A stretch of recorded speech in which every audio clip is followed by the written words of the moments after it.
உன்னைய பெத்தது நான் தானே, உன்னைய படிக்க வச்சது நான் தானே, உனக்கு சோறு போட்டேன்ல, உனக்கு துணிமணி எடுத்து கொடுத்தலப்பா, இல்ல ரோட்ல விட்டனா?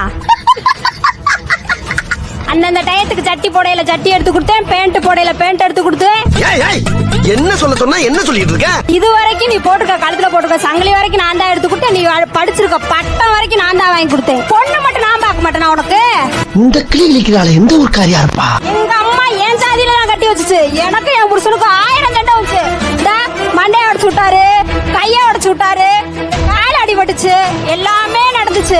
நான் அசிங்கப்பட்டேன், அவமானப்பட்டேன், வெக்கப்பட்டேன், வேதனைப்பட்டேன், துக்கப்பட்டேன், துயரப்பட்டேன், கஷ்டப்பட்டேன், கவலைப்பட்டேன். இத்தனை பட்டு திருந்தலே குரு.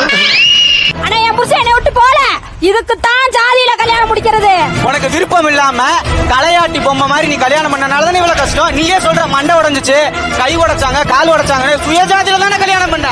அப்புறம் எதுக்கு நீ புலம்புற?